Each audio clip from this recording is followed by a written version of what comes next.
¿Puede una sola noche cambiarlo todo? ¿Puede una palabra, dicha en el momento justo, desarmar al hombre más poderoso de la sala?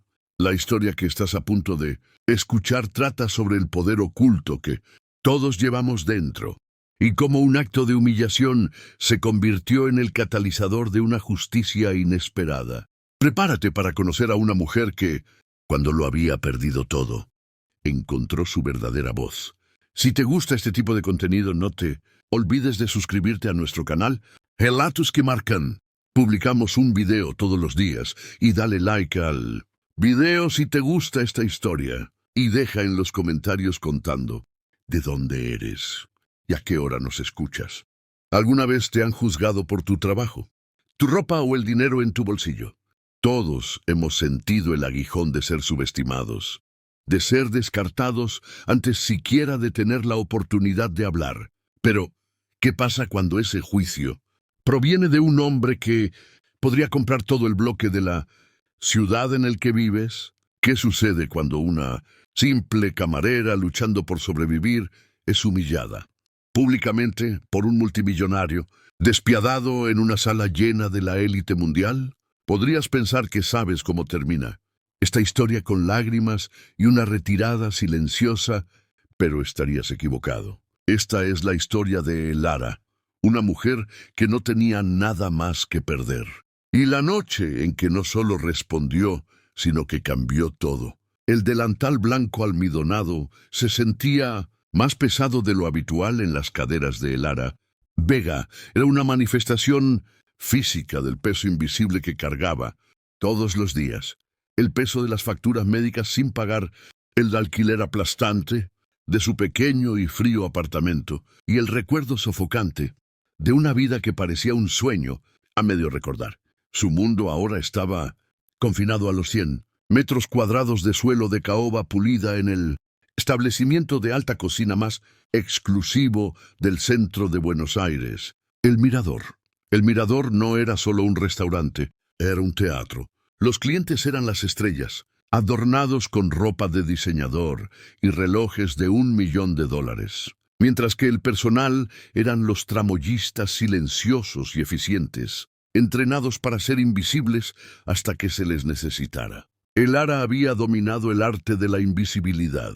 Podía deslizarse entre mesas, cargadas de copas de cristal y platos de comida que costaban más que su salario semanal. Su rostro era una máscara perfecta de neutralidad agradable. Esa noche el aire en el Mirador estaba cargado, espeso con el aroma de trufa blanca y ambición silenciosa. Se estaba negociando un trato importante en la sala privada, el salón presidencial. El gerente de Lara, un hombre perpetuamente estresado llamado señor Jiménez, la había apartado antes. «Vega», le dijo en un siseo bajo. «Mesa 7, el Grupo Monterrey. Esta no es la noche para errores. El hombre es Ricardo Monterrey. ¿Sabes quién es?» Lara lo sabía. Todos lo sabían. Ricardo Monterrey era un titán de la industria tecnológica, un hombre cuya imagen aparecía en revistas de negocios con titulares como El tiburón de la City porteña o El multimillonario que compra y entierra. Era infame por sus tácticas comerciales brutales y su personalidad aún más cruel. Era dinero nuevo, un tiburón que había devorado su camino hasta la cima y ahora buscaba su próxima presa. Para ella solo era otro cliente, difícil sin duda, pero su trabajo era servir, sonreír y sobrevivir al turno. Sobrevivir era su enfoque principal. Después de su turno, tomaría el traqueteante tren del metro de regreso a La Boca, al pequeño apartamento que compartía con su madre, Isabel, una mujer que alguna vez debatía poesía renacentista en cócteles universitarios, ahora pasaba la mayor parte de sus días en un sillón desgastado. Su mundo se había reducido por una enfermedad crónica que los médicos llamaban un deterioro neurológico progresivo. Era un diagnóstico vago y aterrador que requería especialistas costosos y medicamentos que las modestas propinas de Lara apenas podían cubrir. Mientras rellenaba un vaso de agua para una mujer cubierta de diamantes, la mente de Lara divagó. Recordó una vida diferente, una vida de calidez y luz. Recordó a su padre, El profesor Alejandro Vega no era multimillonario, pero era rico de una manera que Ricardo Monterrey nunca podría comprender. Era un historiador del arte célebre y un experto destacado en lenguas clásicas. Un hombre cuyo hogar estaba lleno no de certificados de acciones, sino de libros que olían a papel envejecido y cuero. Él le había enseñado la música de otras lenguas. No solo estudiaban vocabulario, sino que absorbían la cultura. Le leía poemas antiguos como cuentos para dormir, su voz subiendo y bajando con la cadencia de imperios olvidados. Sus veranos los pasaban en Italia, no en resorts de 5 estrellas, sino en bibliotecas polvorientas en Florencia y caminando por ruinas bañadas por el sol en Roma. Él le había dado un regalo, una llave a un mundo de belleza e historia. Entonces ese mundo se hizo añicos. El profesor Vega, el hombre más honorable que Lara había conocido, fue acusado de autenticar una escultura renacentista falsificada. El escándalo fue una tormenta mediática. Fue deshonrado, su reputación destruida, su carrera reducida a cenizas. La universidad cortó lazos. Los amigos desaparecieron y las facturas legales devoraron sus ahorros. El estrés lo quebró. Un ataque al corazón, rápido y despiadado, se lo llevó un año después. Perdieron todo, la casa, los libros, la vida que conocían. Lara, que estaba a punto de comenzar su propio doctorado en Historia del Arte, se vio obligada a abandonar y buscar trabajo, cualquier trabajo. Ahora, su profundo conocimiento del arte florentino del siglo XV solo era útil para alinearlos, cubiertos con precisión matemática. Su fluidez en lenguas se reducía a recitar los especiales del día. Un chasquido de dedos la sacó de su ensoñación. Un hombre en la mesa 4 la miraba con enojo, su plato de pan vacío como una acusación silenciosa. «Lo siento, señor», murmuró sonrojándose mientras corría a buscar la canasta. Estaba perdiendo el enfoque. La advertencia del señor Jiménez resonaba en sus oídos. «No esta noche». Tomó una respiración profunda, empujando los recuerdos hacia abajo, encerrándolos en la bóveda donde guardaba su dolor. No era Lara Vega, hija de un profesor brillante. Era la camarera 12 y la mesa 7. El grupo Monterrey estaba a punto de llegar. Alisó su delantal, la tela pesada como un recordatorio de su realidad, y se preparó para la tormenta. Las puertas principales del mirador se abrieron con un susurro y ocurrió un cambio palpable en la atmósfera de la sala. El murmullo bajo de la conversación titubeó. Las cabezas se giraron.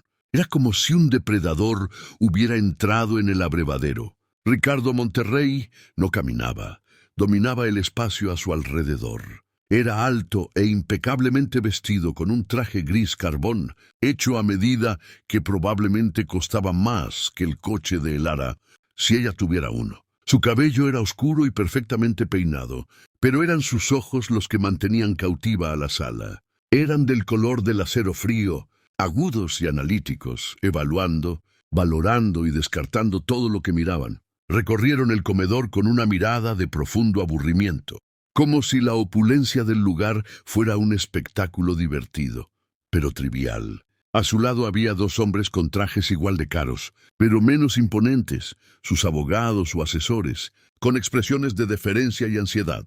Colgada de su brazo estaba una mujer cuyo nombre Lara recordaba vagamente de las columnas de chismes. Sofía Rivas, una modelo o influencer de algún tipo. Era asombrosamente hermosa, con un vestido rojo ajustado, su sonrisa brillante y frágil, pero la atención de Lara se dirigió a los otros 2 hombres de su grupo que seguían un paso detrás de Monterrey. Eran mayores, de unos 60 años, con rostros curtidos y un aire de dignidad tranquila e inquebrantable.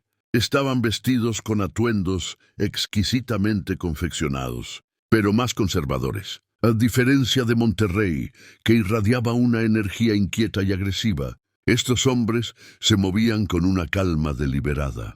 Observaban el restaurante no con aburrimiento, sino con una genuina apreciación. Lara reconoció la mirada de europeos de la vieja escuela, hombres acostumbrados a la calidad, pero no definidos por la ostentación. Dedujo que estos eran la razón de esta cena de alto riesgo. El señor Jiménez prácticamente se materializó al frente. Su postura una profunda reverencia sin realmente inclinarse. «Señor Monterrey, bienvenido a El Mirador. Su mesa está lista. El salón presidencial». Monterrey no lo reconoció. Ya estaba avanzando hacia la sala privada, su séquito luchando por seguirle el paso. Mientras pasaban por la estación de El Ara, sus fríos ojos la rozaron por una fracción de segundo. No era una mirada de reconocimiento, ni siquiera de descarte. Era una mirada de total inexistencia. Para él, ella era parte del mobiliario, un objeto funcional con un delantal almidonado. Sofía, sin embargo, le dio una mirada de arriba a abajo, con una leve sonrisa condescendiente, en los labios como diciendo, «Mírate y mírame». El Ara sintió un nudo familiar apretarse en su estómago, pero mantuvo su expresión serena, su espalda recta. Había servido a hombres arrogantes y a sus hermosas acompañantes antes. Era parte de la descripción del trabajo. «Vega», siseó el señor Jiménez, regresando apresurado de la sala privada. «Tú tienes la mesa 7. Ve ahora, recuerda el protocolo. No hagas preguntas. Anticipa y por el amor de Dios, no derrames nada». Ella asintió tomando su bandeja de plata con menús y una botella de agua con gas helada. Su corazón latía un poco más rápido. Mientras se acercaba a la pesada puerta de roble del salón presidencial, podía escuchar la voz estruendosa de Monterrey desde dentro, ya hablando de negocios. Empujó la puerta y entró.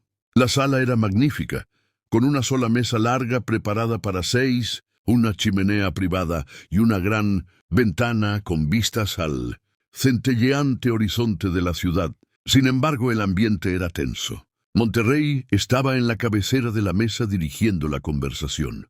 Sofía estaba sentada a su lado, adorándolo mientras los abogados miraban nerviosamente.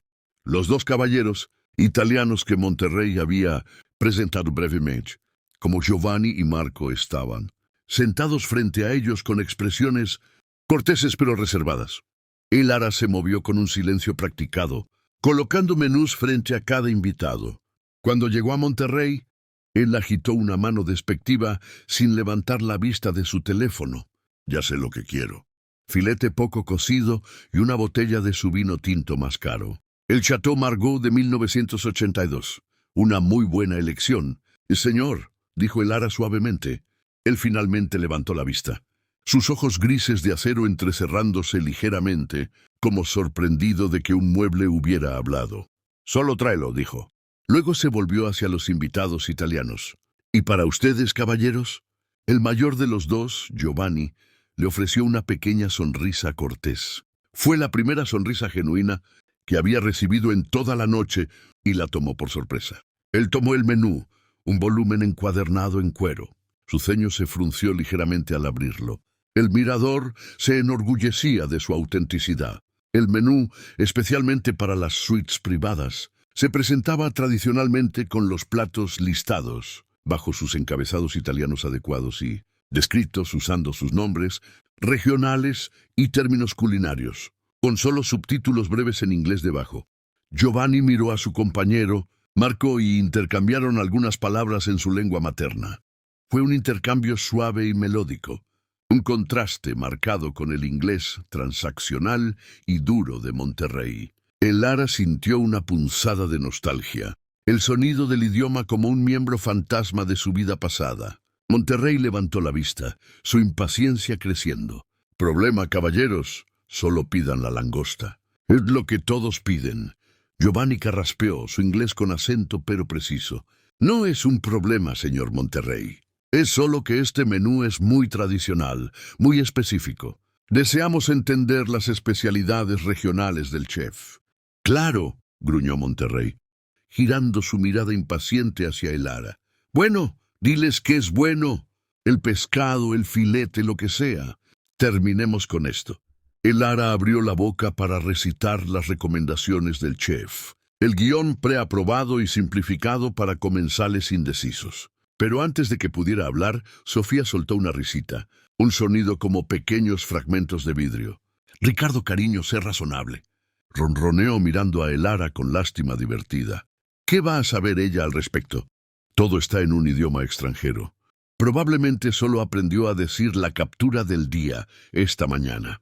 El golpe dio en el blanco con precisión quirúrgica. Los abogados rieron por lo bajo. Los labios de Monterrey se curvaron en una sonrisa cruel. El aire se volvió denso con la humillación. El ara se quedó congelada. El pesado menú en las manos de Giovanni de repente se sentía como una tabla de piedra, grabada con su propia insuficiencia. El peso de su delantal nunca había sido tan aplastante. El silencio en el salón presidencial se extendió en un alambre tenso e incómodo. Giovanni y Marco intercambiaron otra mirada, esta vez impregnada de una clara incomodidad. Eran hombres de honor y tradición, y la crueldad dirigida a una trabajadora de servicio claramente no era de su agrado, pero eran invitados, y este era el espectáculo de Ricardo Monterrey. Monterrey, sin embargo, parecía alimentarse de la incomodidad.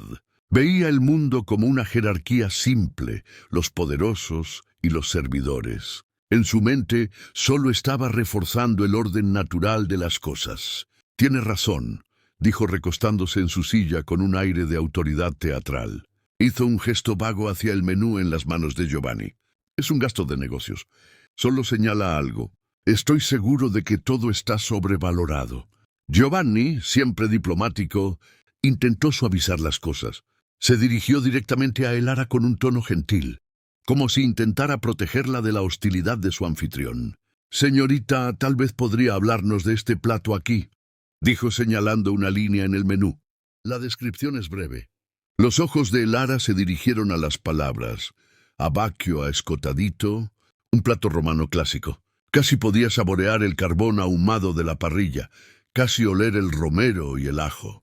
Podía imaginar las bulliciosas trattorías cerca del Panteón, donde su padre lo había pedido por primera vez para ella, explicando cómo el nombre provenía de la tradición de comer las chuletitas calientes, con las manos, quemándose los dedos. Una avalancha de palabras, explicaciones y recuerdos brotó dentro de ella, pero el protocolo era claro.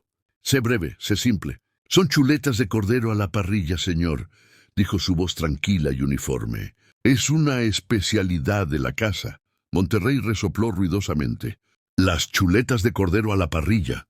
¿Ves? Una completa pérdida de tiempo. Es cordero. Lo cocinas con fuego. ¿Qué más hay que decir?» Se volvió completamente hacia Giovanni, su voz adoptando un tono conspirador de hombre a hombre. «Mira, dejemos las tonterías.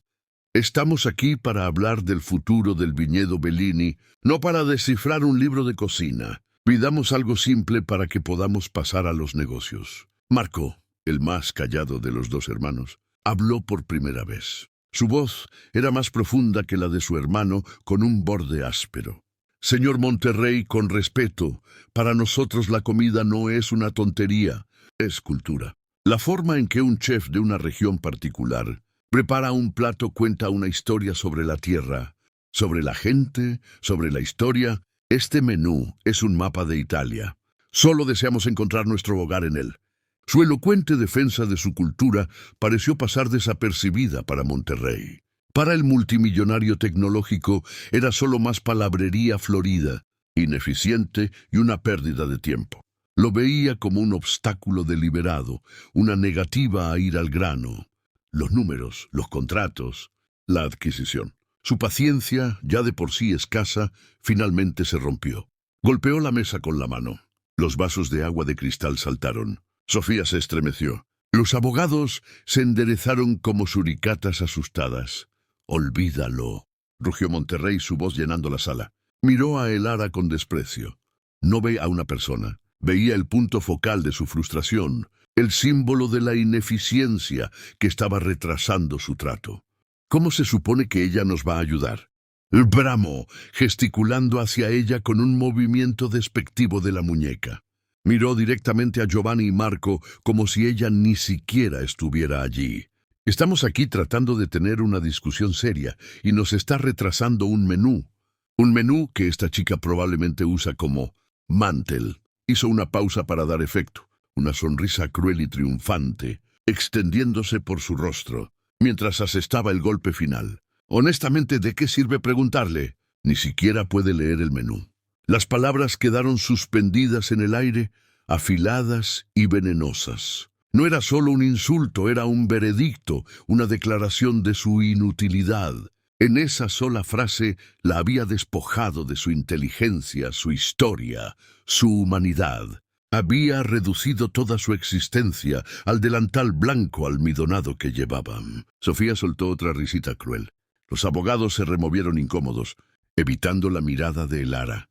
Elara se quedó perfectamente inmóvil. Por un momento no sintió nada más que un zumbido sordo en los oídos. La sala parecía desvanecerse en los bordes. Todo lo que podía ver era el rostro engreído y victorioso de Monterrey. El rostro de un hombre que nunca había conocido dificultades, nunca había conocido la pérdida, nunca había sabido lo que se sentía ser invisible. Y entonces algo dentro de ella se rompió. No fue un chasquido ruidoso y violento, sino un cambio sísmico silencioso. Era la parte de ella que había soportado los susurros tras la caída de su padre, la parte que había tragado su orgullo y tomado este trabajo, la parte que limpiaba, después de los ricos y poderosos, cada noche mientras su brillante madre se consumía, la parte de ella que había permanecido en silencio durante demasiado tiempo. La voz de su padre resonó en su memoria, una cita de Dante que él amaba repetir: «No tengas miedo. Nuestro destino no puede sernos arrebatado. Es un regalo». Su destino no era estar allí y ser humillada. Su regalo no era algo para esconder con vergüenza. Levantó la barbilla. Sus ojos, que habían estado bajos y deferentes, se encontraron directamente con la mirada de Ricardo Monterrey. La máscara de neutralidad agradable se desvaneció, revelando un destello de fuego que había estado dormido durante años. Tomó una respiración lenta y deliberada, y toda la sala pareció contener el aliento con ella. El silencio era un vacío y ella estaba a punto de llenarlo. No levantó la voz, no recurrió a insultos. En cambio, habló con una claridad cristalina y tranquila que cortó la tensión como un diamante sobre vidrio. Giró su cuerpo ligeramente, dirigiendo sus palabras no al multimillonario burlón, sino a los dos hombres que le habían mostrado un atisbo de cortesía. Miró directamente a Giovanni y Marco Bellini. «Caballeros», comenzó su voz firme y resonante, impregnada de una autoridad que silenció la mesa. «Son de Toscana, ¿verdad?» «Cerca de Florencia, tal vez». Los hermanos Bellini se miraron, sus cejas levantadas por la sorpresa. Giovanni asintió lentamente. «¿Sí? ¿Cómo lo supo?» «Por la forma en que hablan», respondió Elara, una leve sonrisa triste adornando sus labios. «Su dialecto tiene la cadencia del río Arno. Es un sonido que mi padre atesoraba». Ricardo Monterrey soltó una risa corta e incrédula. «Oh, aquí vamos. La camarera es poeta». Ella lo ignoró completamente, su enfoque totalmente en los dos italianos. Hizo un gesto hacia el menú en las manos de Giovanni. «El señor Monterrey tiene razón en una cosa», dijo, su voz tomando un tono nuevo y más rico. «Esto no es solo un libro de cocina, es, como usted dijo, un mapa. Y es un mapa que conozco de memoria». Comenzó a hablar, y fue como si una persona diferente hubiera tomado su cuerpo. La camarera tímida y servil había desaparecido, reemplazada por una estudiosa confiada y apasionada. Las chuletas de cordero que preguntó, comenzó, sus ojos brillando con recuerdos, son de Roma. Son audaces, simples y poderosas, como la ciudad misma. Pero si buscan un sabor a hogar, deben mirar más abajo, bajo los platos principales. ¿Ven el bistec a la florentina? No esperó una respuesta. El chef aquí, para su crédito, lo prepara de manera auténtica. No es solo un bistec, es un chianina añejado exactamente por 30 días. Nunca se cocina más allá de poco cocido, sazonado solo con sal, pimienta y el mejor aceite de oliva local después de salir de la parrilla. Cocinarlo de cualquier otra manera es un insulto a generaciones de carniceros en el mercado central que perfeccionaron el corte. Su voz era una melodía. Describía la comida con tal viveza que el aire parecía llenarse con los aromas de humo de madera y carne asada. Los hermanos Bellini ahora se inclinaban hacia adelante, completamente cautivados. Y para su primer plato, continuó su mirada recorriendo la página, podrían ignorar las pastas más comunes. Miren aquí, dijo señalando un artículo específico. Pappardelle al cinghiale. Una pasta ancha y plana con una salsa de jabalí guisado. No es un plato delicado. Es un sabor del suelo del bosque en otoño en las colinas de Chianti. Habla del hogar, de un guiso lento y prolongado, de una receta transmitida por una abuela que nunca escribió nada. Es un plato de paciencia y herencia. Pasó de una región a otra sin esfuerzo. Su conocimiento era enciclopédico, su pasión contagiosa. Explicó las sutiles diferencias entre una caponata siciliana y sus primos del norte, la importancia histórica de un plato de bacalao curado en sal de Venecia, los orígenes campesinos de una polenta sustanciosa de las estribaciones alpinas. No estaba solo traduciendo palabras, estaba traduciendo cultura, historia y alma. El vino que seleccionó el señor Monterrey, el Chateau Margaux, es un Burdeos excepcional, dijo con deferencia profesional. Pero sería un crimen combinarlo con el bistec a la florentina. Abrumaría la simplicidad de la carne. Necesitan algo con cuerpo, pero también con la terrenalidad toscana de una finca familiar pequeña. No sería el más caro de la lista, pero sería el correcto. Durante todo el tiempo que habló, nunca usó una palabra extranjera.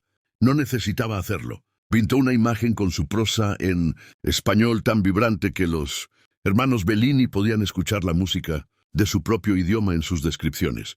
Finalmente se detuvo. El salón presidencial estaba completamente silencioso, salvo por el crepitar del fuego. Los dos abogados la miraron con las bocas ligeramente abiertas. La sonrisa pintada de Sofía Rivas había desaparecido, reemplazada por una mirada de incredulidad atónita. Y Ricardo Monterrey estaba sin palabras. Su rostro era una máscara de puro shock. La superioridad engreída había sido borrada, dejando tras de sí un desconcierto crudo y desnudo. Había construido un imperio con datos, algoritmos y predicciones de resultados, pero nunca podría haber predicho esto. Había intentado aplastar una mosca y un dragón había respondido. Fue Giovanni Bellini quien rompió el hechizo. Lentamente colocó su menú en la mesa. La miró y sus ojos brillaban con un profundo respeto. «¡Increíble!», susurró más para sí mismo que para nadie más. Luego miró a su hermano y una amplia sonrisa genuina se extendió por su rostro. Se volvió hacia Elara. «Señorita», dijo, su voz cargada de emoción, «nos ha dado un recorrido por nuestro propio país mejor que cualquier guía en Florencia. Por favor», dijo señalando la silla vacía a su lado. «Siéntese. Únase a nosotros. Cuéntenos más». La solicitud fue una bala de cañón, disparada a través de la rígida etiqueta de El Mirador, una camarera sentada con los invitados. Era impensable. El señor Jiménez tendría un ataque al corazón. Pero antes de que pudiera rechazar cortésmente, Ricardo Monterrey encontró su voz. Era un sonido ahogado y estrangulado. «¿Cómo dijo que se llamaba?», preguntó, sus ojos grises de acero fijos en ella.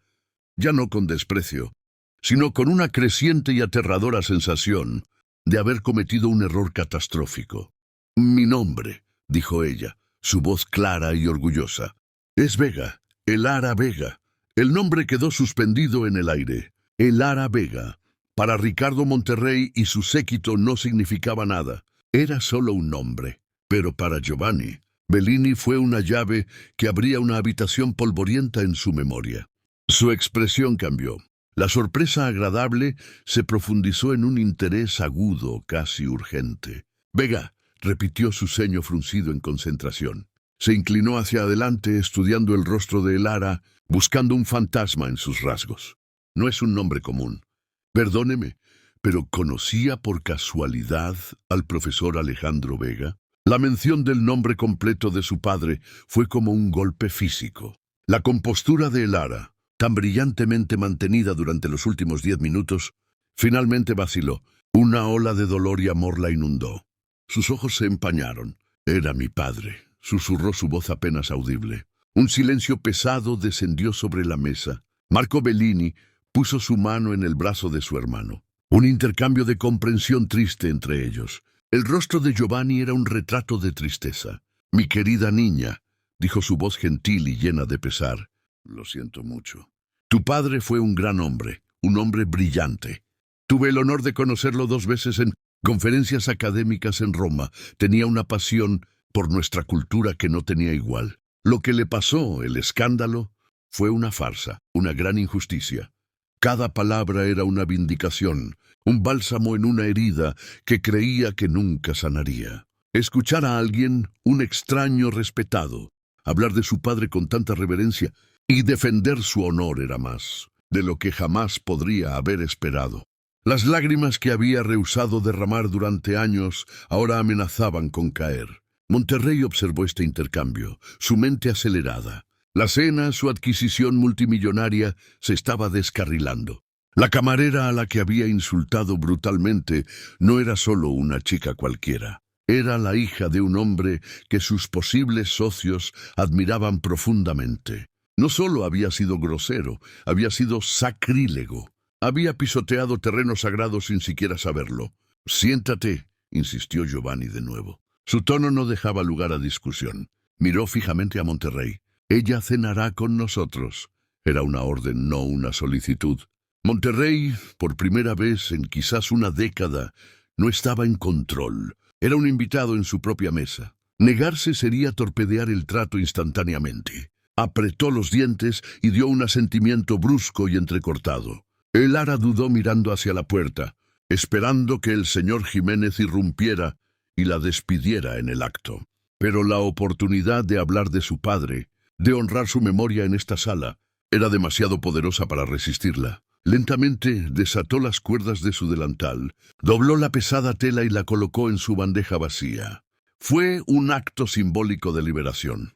Luego caminó con tranquila dignidad y tomó el asiento vacío entre Giovanni y Marco, uno de los abogados de Monterrey.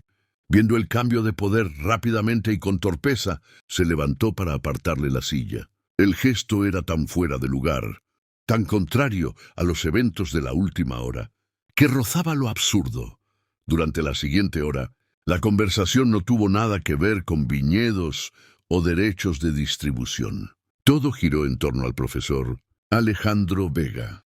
Impulsada por las preguntas gentiles de Giovanni, Lara habló de su padre. Contó sobre su amor por los poetas renacentistas oscuros, su increíble habilidad para detectar una falsificación a 12 pasos y el verano que pasaron traduciendo meticulosamente textos latinos antiguos solo por el placer de hacerlo. Habló de su último año, de su corazón roto y su insistencia inquebrantable en su propia inocencia. Mientras hablaba, los hermanos Bellini escuchaban con atención embelesada, asintiendo, suspirando y compartiendo sus propios recuerdos de las brillantes conferencias del profesor. Monterrey y su lado de la mesa permanecieron en silencio. Sofía parecía aburrida y confundida, desplazándose subrepticiamente en su teléfono bajo la mesa. Los abogados miraban sus platos, pero Monterrey estaba escuchando cada palabra. Era un hombre que procesaba información, que buscaba patrones y ventajas, y en medio de la narración emocional, comenzaba a ver las piezas de un rompecabezas que no sabía que existía. «El hombre que lo acusó», dijo Marco, su voz resonando con enojo. «El coleccionista que produjo la escultura falsificada y afirmó que tu padre la autenticó por un soborno». «¿Cuál era su nombre?» «Julián Acosta», dijo Lara. El nombre sabía a veneno en su lengua. «Era un coleccionista rival, siempre celoso de la reputación de mi padre. Construyó su caso con una serie de correos electrónicos fabricados y una firma falsificada. No teníamos dinero para contratar a los expertos adecuados para enfrentarlo. Para cuando todo terminó, el nombre de mi padre estaba arruinado». Al escuchar el nombre de Julián Acosta, la cabeza de Ricardo Monterrey se alzó de golpe. Sus ojos fríos y calculadores se entrecerraron. Las piezas del rompecabezas ya no estaban solo en la mesa, estaban encajando, uniéndose con una velocidad aterradora. Julián Acosta no era solo un hombre para él, era un competidor feroz en el mercado de arte y antigüedades. Un mundo en el que Monterrey había entrado recientemente a través de su firma de capital de riesgo. Acosta lo había superado en 2 adquisiciones importantes el último año, usando lo que Monterrey sospechaba eran tácticas desleales. Acosta era una serpiente y Monterrey había estado buscando una razón para aplastarlo. De repente, esta cena no era solo adquirir un viñedo, era sobre algo más, una oportunidad. Un arma había caído en su regazo. Giovanni Bellini, aparentemente inconsciente de los cálculos silenciosos que ocurrían. Al otro lado de la mesa, extendió la mano y palmeó la de Elara. «El honor de tu padre debe ser restaurado», dijo con firme convicción. Luego giró su mirada, tan afilada y penetrante como la de un halcón, directamente hacia Ricardo Monterrey.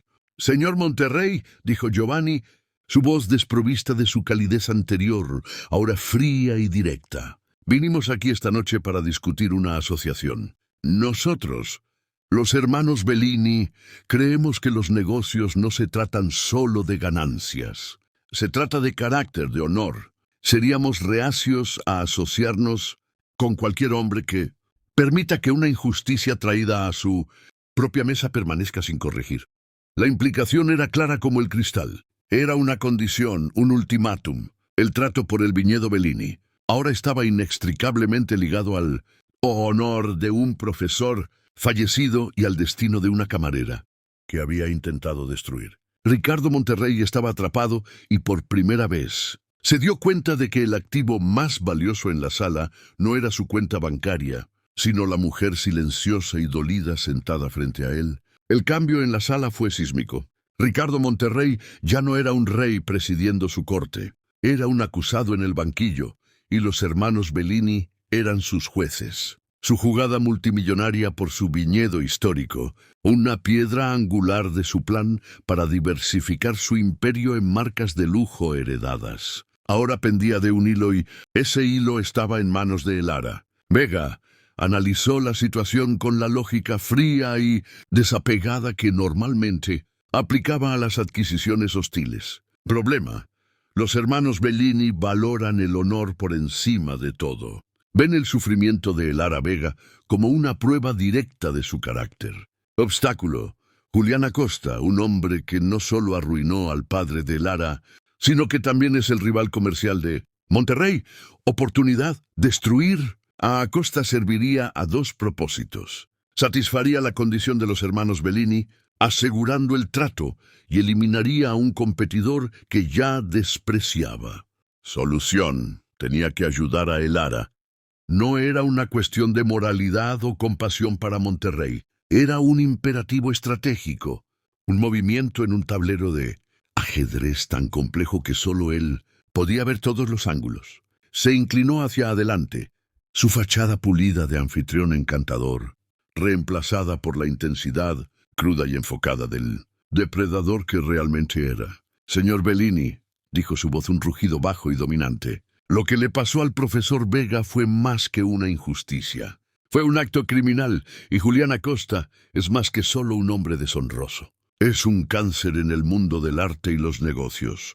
Miró directamente a Elara, sus ojos grises de acero conectando con los de ella. El desprecio había desaparecido, reemplazado por algo mucho más inquietante: cálculo.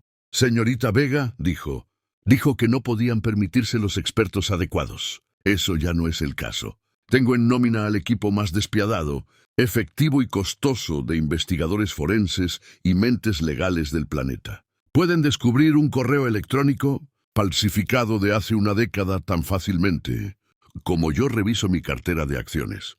Dejó que eso calara. Le estaba ofreciendo el poder aterrador de su riqueza e influencia.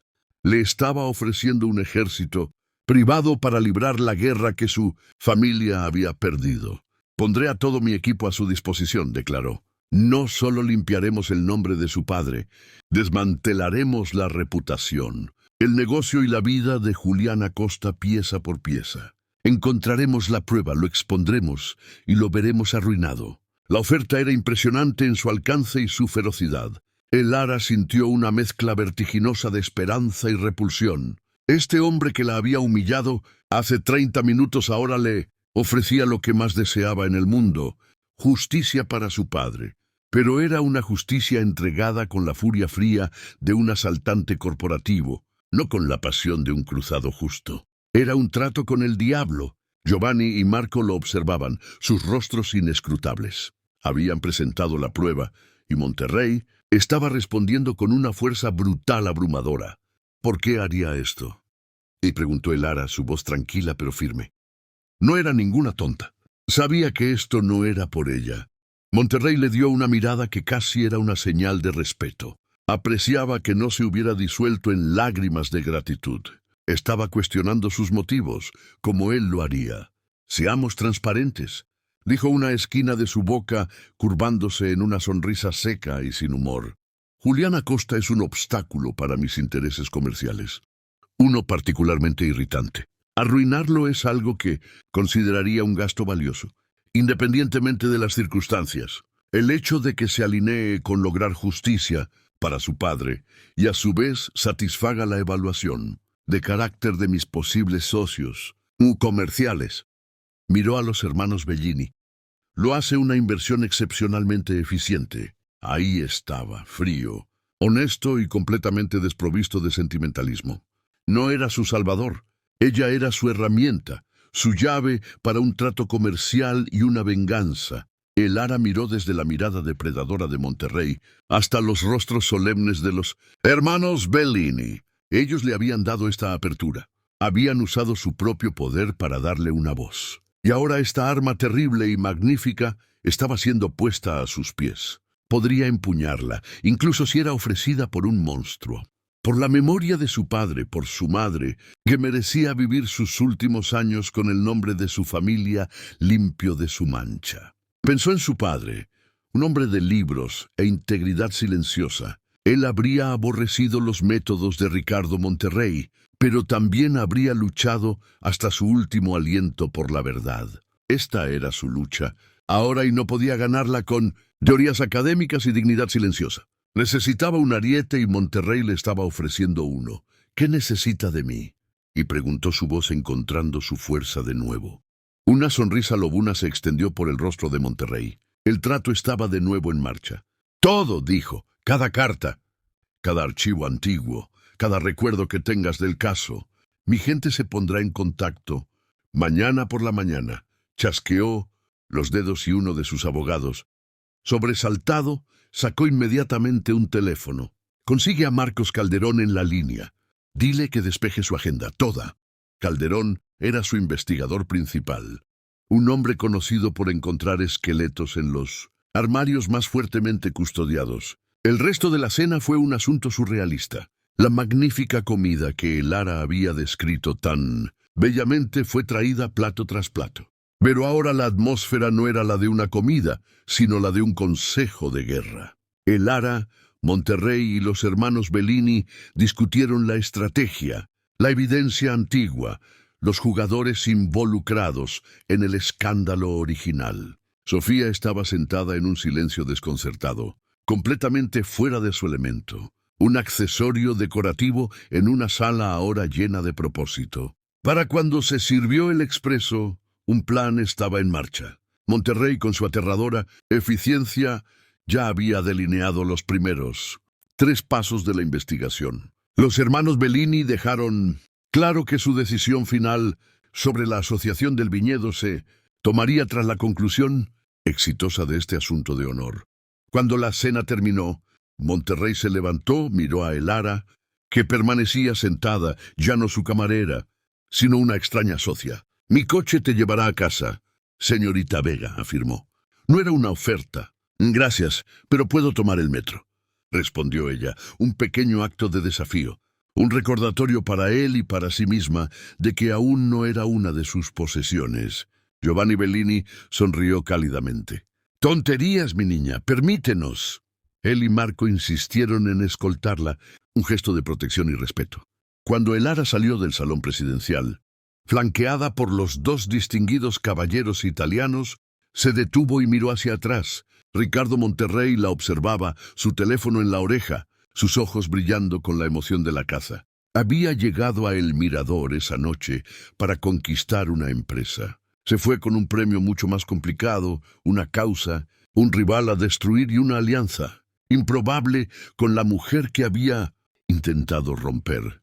El juego había cambiado y las apuestas ahora eran más altas de lo que jamás podría haber imaginado Los días que siguieron fueron un torbellino. La vida de Lara se dividió en dos. Por la noche aún llevaba el pesado delantal en el mirador, sirviendo a clientes arrogantes y soportando el escrutinio nervioso del señor Jiménez. Él sabía que algo había pasado en el salón presidencial, algo que había cambiado el equilibrio de poder, y eso lo hacía tratarla con un respeto extraño y temeroso. Pero de día, su pequeño apartamento, en La Boca, se convirtió en la sala de guerra para la recuperación del nombre de la familia Vega. Ricardo Monterrey cumplió su palabra. Su equipo descendió con la fuerza de una operación militar. Marcos Calderón, el investigador principal, era un ex fiscal federal con ojos que no dejaban pasar nada. Él y su equipo de contadores forenses, expertos en informática y detectives privados, trataban a Lara no como una camarera, sino como su fuente principal. La escucharon durante horas, digitalizando los diarios antiguos de su padre, reexaminando cada pieza de evidencia del caso original. Monterrey mismo era una presencia constante, pero incorpórea. Nunca venía al apartamento. En cambio, se comunicaba a través de mensajes encriptados y actualizaciones cortantes, emitiendo órdenes y empujando la investigación con un impulso implacable. Para él era una campaña y él era su general. Muchas gracias por escuchar hasta aquí. Si te gusta este tipo de contenido, no te olvides de suscribirte a nuestro canal Relatos que Marcan. Publicamos un video todos los días y dale like al video si te gusta esta historia. Y deja en los comentarios contando de dónde eres y a qué hora nos escuchas. El avance llegó 2 semanas después. El equipo forense de Monterrey, usando tecnología que no existía cuando acusaron a su padre, encontró inconsistencias microscópicas en la arquitectura digital de los correos electrónicos condenatorios, fragmentos de código que probaban que habían sido creados y antedatados en un servidor diferente antes de ser reenviados, para parecer que venían de la cuenta del profesor Vega. Era la pistola humeante digital. Simultáneamente, los investigadores de Calderón, usando la vasta influencia financiera de Monterrey para persuadir a la gente a hablar, encontraron al comerciante de arte que originalmente había negociado el trato por la escultura falsificada. Frente a la amenaza de ruina financiera y exposición legal orquestada por los abogados de Monterrey, el comerciante confesó, admitió que Julián Acosta le había pagado generosamente para mentir y corroborar la historia fabricada. Tenía los registros bancarios offshore para probarlo.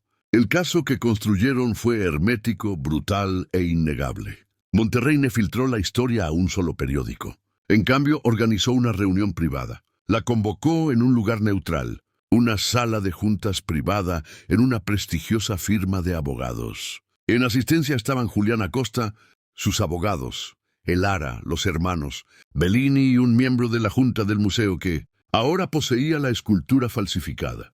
Acosta llegó luciendo confiado, arrogante, listo para descartar la reunión como una molestia. Pero su color se desvaneció cuando Marcos Calderón, con la precisión desapasionada de un cirujano, presentó la evidencia, los datos forenses, la declaración jurada del comerciante, los registros bancarios. Fue una avalancha que enterró completamente a Acosta.